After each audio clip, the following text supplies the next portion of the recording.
No, good swing out.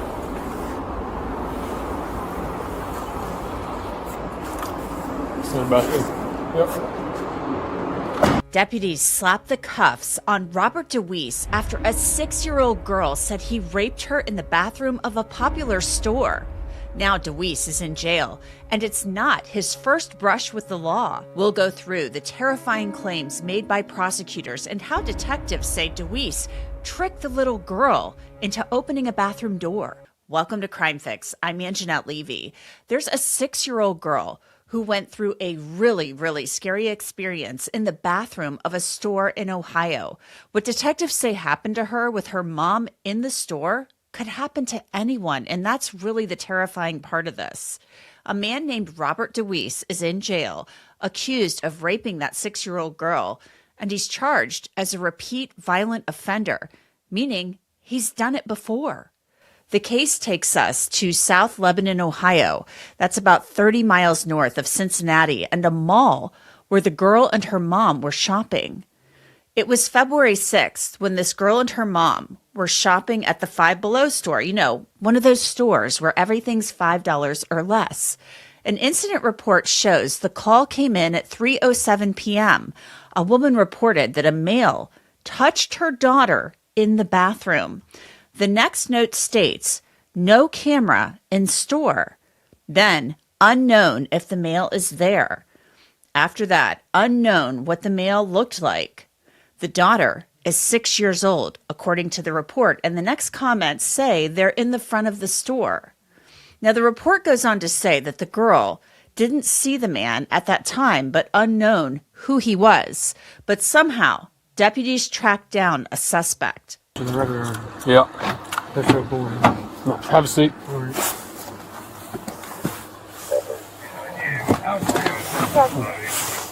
Watch your knee. It was after 11 p.m. that same night that the deputies found Robert DeWeese and took him into custody at a home nearby. No, good swing out.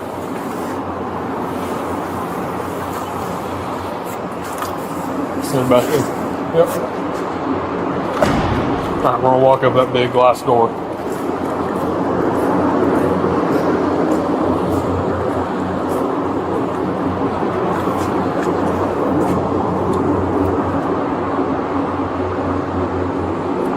First room on your left if it's not occupied.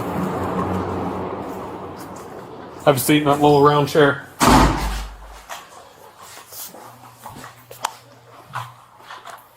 Robert DeWeese was booked into the jail on a gross sexual imposition charge, but now the charges have been upgraded after the prosecutor presented the case to a grand jury. DeWeese now faces 2 counts of rape, 2 counts of gross sexual imposition, 1 count of kidnapping, and 1 count of abduction. There are specifications that come with the charges. The grand jurors found that DeWeese is a sexually violent predator.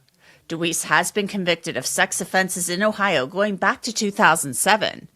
In June of 2021, DeWeese was charged with gross sexual imposition. A probable cause affidavit stated on June 4th, 2021, an 11-year-old girl and her mother were at Dollar Tree in Lancaster, Fairfield County, Ohio. The girl reported that the suspect, later identified by both the girl and her mother by photo array as Robert DeWeese, followed her and her mother around the store while talking to himself. The girl stated while waiting in line, DeWeese began to rub her back and tell her she was pretty. DeWeese then began to rub her buttocks and thigh area. Both the girl and her mom gave a detailed description of the perpetrator. Lancaster police developed DeWeese as the suspect, and the girl and her mom identified DeWeese as the perpetrator via photo array. So this is a similar type of incident. A woman and her daughter reported that DeWeese followed them around a store and that he began to rub her rear end and thigh area. Now Robert DeWeese, a 36-year-old man, is accused of sexually assaulting a 6-year-old girl in a family bathroom at a Five Below store. Warren County's prosecutor, David Fornshell, told a local TV station that the girl had an accident So her mom locked her in that family bathroom of the store, and they agreed on a secret knock for the door. The mom, according to the prosecutor, went out into the store to buy her daughter new pants, but DeWeese had eavesdropped on the conversation and mimicked the knock on the door. The girl, according to the prosecutor, opened the door, and that is when DeWeese walked in and committed the assault. But the girl, she started screaming. It was something she had apparently learned in Girl Scouts, and that alerted people to what was happening. Thank goodness. So I'd like to bring in Chris Klotz. He represents survivors of both child and adult sexual abuse to discuss this case. Chris, thanks so much for coming on. This is a really disturbing case. This could have happened to any one of us who has kids. You know, you're walking around a store, you know, and your child has an accident, and then mom, I guess, you know, according to what the prosecutor said, mom locks the daughter in the bathroom and says, "Hey, I'm going to go get you some new pants." She's going to go buy the pants at the store, come back to the bathroom, and she says, "I'm going to do this secret knock." And the prosecutor tells the local news station WLWT that this guy, DeWeese, Robert DeWeese, overhears and eavesdrops on the secret knock, does the secret knock, and that's how he gains access to this bathroom. And then the allegation is that he rapes this little girl. I mean, what is your response to that as somebody who represents survivors? I just can't imagine. It seems like this happened very, very quickly. Yeah, and Jeanette, thanks for having me on. So this is just one of the many, many unfortunate, disgustingly bad cases where you have a parent who's trying to do the right thing, who thinks that they're putting their child in a safe place while they're going just out to the store to try to get some clothes. Everybody's had a child who's raised kids who's had an accident at some point, and parent tries to do the right thing. Child's locked in the bathroom, secret knock to get back in. And then you've got this absolute creep who is overhearing or like stalking them to figure out how to get to this little girl. And so it's a tremendously bad cautionary tale about even when you think that you're doing the best that you can do in a circumstance, you really, really need to always be mindful of who's around, because you never know when you're out in a public setting. And so this is an awful case. No, yeah, it's a terrible case. And you really don't know who's walking around, you know, in a store, watching you, following you around. And you may not even realize it because you're just a mom in a store walking around with your child. And it's really a cautionary tale too, to really be aware of your surroundings. You know, it stinks that in this day and age, you might need to be kind of like looking over your shoulder. But you kind of have to do that, and you can get so easily distracted and be so focused on what you're doing. Well, listen, kind of looking at it from the standpoint of the mom, child has an accident, which is an embarrassing thing for the child, and you want the child to feel okay and safe, and you want to do, your instinct as a mom is to try to, fix that situation. And so that is probably something that was, the mom really wanted to go ahead and get, some clean clothes for the child. I don't know how bad the accident was, but, we've all had kids. And so we know that can be really traumatic for the child. So your focus is on trying to take care of your child. And while you're doing that, there's some predator out there who is like eyeballing y'all to see if you're in a vulnerable position. And, I never like to sound paranoid, and I always want people to live their life, but you just have to be super, super aware of your surroundings and know that there are really bad human beings out there who are not putting you or your family or your children first. They're putting themselves and their absolute, twisted desires first. And so you just have to be aware. And so I think the mom was trying to do the right thing. I think they just had a very sophisticated predator that was lurking around waiting for an opportunity. One thing, Chris, that is really creepy about this, and of course, this Robert DeWeese, he's innocent until proven guilty, but there are some specifications that the prosecutor and the grand jury indicted this guy on, and it's the fact that he's basically like a repeat offender, and they're calling him a violent sexual predator, and he has convictions for gross sexual imposition going back to 2007 in the state of Ohio, and he's been arrested in several counties. The prosecutor says he just got out of prison. He got out of prison like 3 days before this happened. And I want to put up on the screen part of a probable cause affidavit from a 2021 incident in which he was convicted and served some time. And it talks about a similar incident in a store. This was a little bit different, but in this, it says on June 4th, 2021, an 11-year-old girl and her mother were at Dollar Tree in Lancaster, Fairfield County, Ohio. The girl reported the suspect, later identified by both the girl and her mother by photo array as Robert DeWeese, followed her and her mother around the store while talking to himself. The girl stated while waiting in line, DeWeese began to rub her back and tell her she was pretty. DeWeese then began to rub her buttocks and thigh area. Both the girl and her mom gave a detailed description of the perpetrator. Lancaster police developed DeWeese as a suspect, and the girl and her mom identified DeWeese as the perpetrator via photo array. I mean, this is weird. I mean, this guy has been convicted in the past of lurking around stores, following girls and their moms around. So I'm assuming that we may see surveillance video at some point in time of this guy at the Five Below, potentially following this woman and her daughter around this Five Below store. I mean, this is really, really creepy. I would not be surprised at all if once the police and the state attorneys get all of the evidence, that they see that this mom and daughter were followed at some point around the store, and then he saw an opportunity and he listened in on their conversation, and he probably was just pretending to be in the background. I would not be shocked at all if they actually end up with video evidence that he was actually following them around, or maybe even that he had been in the store following other people around until he saw an opportunity and he just, kind of was paying attention and seeing who might be vulnerable. So it really is shocking, surprising. It's the last thing that you're thinking about sometimes as a parent.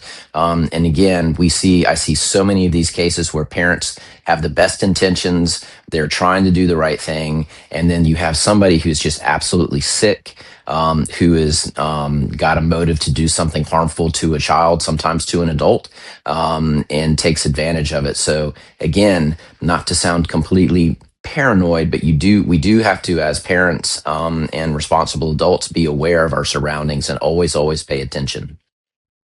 And this guy, DeWeese, according to the prosecutor, he'd been out of prison for 3 days when this happened on February 6th. I mean, 3 days? I mean, if that, we're still trying to get some confirmation on that, the timeline, but if that pans out, that's shows like a total lack of self-control. And whatever maybe treatment this guy was going through, if he is indeed found guilty of these charges, it didn't take. Yeah, well, and so something else that I was doing a little bit of looking into it before we jumped on to talk about it, so I could know a little bit more about it. And it also seems that he had a prior offense where he was on probation, and then violated his probation by committing another sex offense against a child. So this is not somebody who is, this is their first time, probably not even their second, third, or fourth time. This is somebody that has appears to have an adult lifelong problem, and it raises the question of, as a system, where's the system breakdown? Because this guy isn't somebody that you're like having to wonder about, is this a good guy or a bad guy? This is somebody who is a bad person, who, evidenced by the track of the prior criminal history that I have, seen in the media, based on that, this is not somebody that was a surprise that might be a repeat offender. As a system, it really raises issues. What can we do as responsible citizens to make sure that the system actually can track people like this and do a better job? Because usually when somebody's released from prison, they're coming into a probation setting. They're going to come out and meet with a probation officer. They're going to come out and meet with a parole officer. Where was the supervision in this particular case, and why, was he not on some kind of monitoring? Why was he not on some type of, direction that he not go to certain places? I know maybe stores would not be a prohibited place, but, there seems to be a systemic failure with somebody who has this kind of track record. And it's something that we really need to ask about and talk to our legislators and representatives and our law enforcement people about what do we do concerning people who have this type of track record. It shouldn't be happening time after time after time after time. This little girl, though, should be commended for how she handled this. Apparently she started screaming. It was something she learned in Scouts. Yep. This had to just be terrifying for her. Sure. Well, and to her credit, so, maybe through the years, scouting has gotten a bad, kind of a bad knock because there's been some cases with, the scouting program. But I do want to say that wherever she learned this skill set about being vocal, it's a program that is taught to young people about how to protect themselves when they're in a situation exactly like this. It's called the ROAR program. ROAR is an acronym. And if she learned it through scouting, that's great. I wish more children were given this information, but it's ROAR. The R stands for remember privates are private. The O stands for it's okay to say no, because sometimes children don't know it's okay to say no to a grown up. The A stands for always tell secrets to a responsible or a safe adult. And then the R is for raise your voice, which this little girl obviously did. And to her credit, she was able to stay present of mind enough to remember what she had learned. And, thank goodness that she learned that because it probably ended up saving her from something much, much worse happening. Yeah, most definitely. Just awful. And this should be, I hope people who see this talk to kids they know about it and maybe teach them the roar, just screaming, and that, if you're cornered like this, scream and, just make as much noise as you can. That's what they recommend. Yeah. Chris, thank you so much for joining me. Just a really terrifying, horrible case could have happened to anybody. Thank you so much. Yeah, and if I could just close by saying one thing for the parents out there that are watching, talk to your children about these types of things. I know that it's uncomfortable to talk with your kids about potential for sexual abuse or inappropriate touching, but we all in this day and age need to have conversations with our kids that are hard about it is okay to say no. You need to have 3 to 5 safe adults that you can tell secrets to in your life, and empower your children to know that they haven't done something wrong. It's the grown up that has done something wrong, and that it's safe for them to talk to you about it. Most definitely. Thanks again, Chris. Thank you very much. Good to see you as always. Now let's take a look one more time at that body camera footage of Robert DeWeese in custody. Yeah. Have a seat.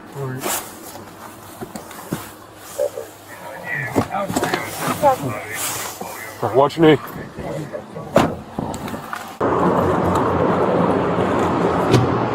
Now, good swing out.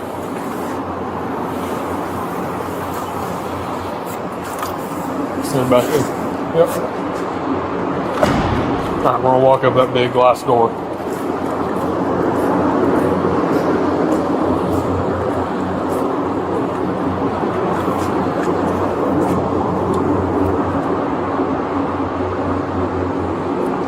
First room on your left if it's not occupied.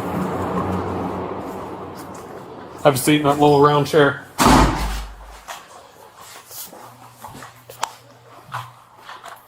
For now, Robert DeWeese remains in custody at the Warren County Jail in Ohio. His next court date has not yet been determined. And that's it for this episode of Crime Fix. I'm Anjanette Levy. Thanks so much for being with me. I'll see you back here next time.